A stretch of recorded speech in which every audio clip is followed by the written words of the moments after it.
No, I'm not talking about your mother, although that's a great guess. We all know what she's like. I'm talking about Apple's One More Thing event just announced, and I'm here to tell you about the hardware and software expectations you should have going into next week's November 10th event. Now, just real quick here, I'm going to be live streaming the entire event next week, live here on this YouTube channel, so make sure you're subscribed if you want to catch that.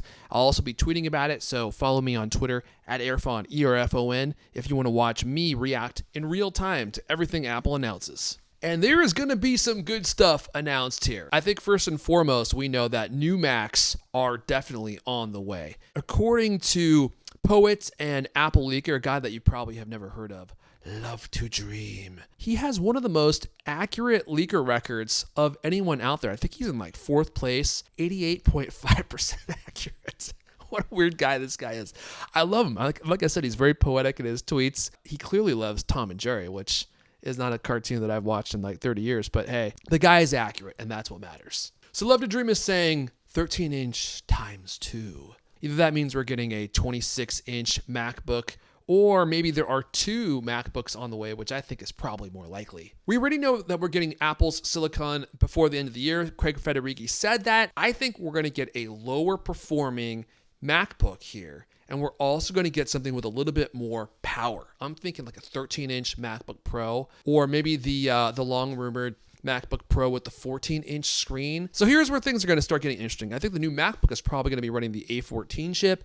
And of course, they're going to juice it up in some way. They're going to pump in some more voltage. It will probably be cooled in a better way so they can draw some more performance out of it. But if the 13-inch MacBook Pro comes out, we could be looking at the A14X in that chip. And this chip, it's not out yet. It's just rumored. This thing has the potential to be a total animal. Okay, so check this out. This is what I mean. This is an absolutely crazy headline. So the A14X Bionic performance is supposed to be on par with a 16-inch MacBook Pro with an 8-core CPU. Now, this is the same MacBook Pro that I currently have, and I spent like well over $3,000 for this machine, and I got the 8-core CPU because I wanted the extra performance. But the A14X system on a chip is the same one that they're going to put in the iPad Pro, apparently, and also in the new 13-inch MacBook Pro, maybe.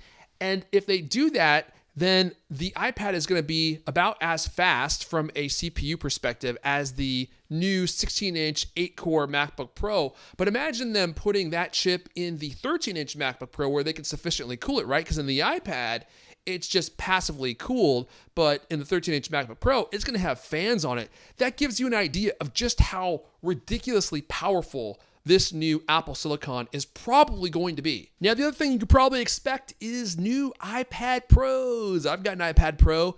I believe I bought it in 2018. It's still the current version. And sadly for me, the new iPad Air is actually faster than my Pro iPad. The new iPad Air has the A14 in it, and its single-core performance is faster than my iPad Pro, and its multi-core performance is almost as fast as my iPad Pro. So I'm not feeling so pro these days, except for the price tag, that is. You'll probably also have the option to add 5G to it if you want to do that. Just make sure that you have your lead marble bag available and your aluminum foil suit so that you can bounce those radio waves off your body and not end up with stage 7 tumors at some point in your life. Now, if you're a sad poor boy, you don't want to spend any money at this new event, or maybe you do, but you're a sad poor boy living in a cardboard box down near the river, you can download Mac OS Big Sur. That's coming down the pipes, and it's going to have an all-new redesign. It's going to have a redesigned light mode and dark mode with all new icons. They're trying to make it look a little bit more like iOS, and funny enough, it feels like they're adding like some touchable elements to it. It makes it look like something that you're going to want to touch. I don't know if they're doing this because of Sidecar, so you can operate the OS on your iPad or something, or if they're planning on creating a touch version of the Mac some point in the future, at which point Steve Jobs will spin several times in his grave.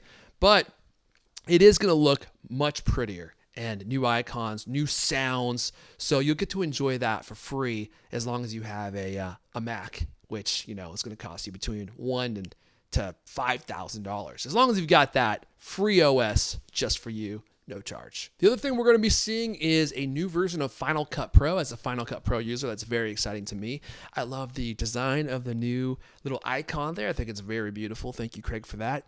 And I'm interested to see how well this runs on Apple's new Silicon Macs. I think it's going to be a huge upgrade. And of course, one of the big things is since iOS apps and Mac OS apps will have the same code base and you can run apps from either platform on either sets of hardware, that means you'll be able to have Final Cut Pro on your iPad. Now, is that something that interests you? I'm not so sure I want to edit videos on my iPad, but it is nice to have the option if you're doing something on the go. But regardless, I'm sure we're going to get some significant improvements to Final Cut Pro on the Mac, and that's an app that I use all the time. Back to Warrior Poet and Apple Leaker, Love to Dream. He came in with some more poetry for us. Big one, small one, coming soon. I'm going to guess he's referring to Apple stuff on the way. He also says tag, which is actually a really clever way to let us know that there are going to be two different sizes of AirTags coming in. I don't know why they're making two different sizes. Maybe they want one that is more portable. Why not just make them all small? That's the question I have. We're going to be getting AirTags at this event, almost certainly. We got a note from John Prosser, leaker John Prosser, that said, yes, they're on the way. Yes, they're scheduled for November. So if you're excited about AirTags, they are finally on the way. I'm going to be doing another video just about the power of AirTags. There's some stuff built in that they're not telling us about, and there is some really cool functionality built in. So check my channel if you want to catch that video. It's probably out by the time you see this. If not, it's going to be out really soon. I'm working on it right now. They're going to be way more powerful than they're letting on. I think that's it. That's all the hardware I'm expecting. That's the software I'm expecting. But let me just point out one thing. Tim Cook, you crazy animal. If you really want to one-up and make this the best keynote ever, how about we do a One More Thing on the One More Thing event? One more thing at the end of the One More Thing. That's a double One More Thing. That's never been done in keynote history. Try it out. It will drive Samsung crazy. They'll probably do it at their next event. I'm going to go ahead and wrap it up there. My name is Erfon Elijah, Gadget Hunter. Did you like this content? I'm certain that you did. If you want to catch the stream for next week's keynote, I will put a link down in the description below. All you gotta do is click on it and click, hey, YouTube, remind me when this stream is going live. And hopefully they will. No promises. This is YouTube after all. You can also follow me on Twitter. I'm at Erfon, E-R-F-O-N, and I will announce when I'm getting ready to go live. So if you want to make sure that you don't miss that, that's another way to do it. I'm not really sure what else I should say because I already did most of my exit intro. So I'm just gonna say, have a great day, guys. I think that you have a really beautiful smile, and I'll see you really soon.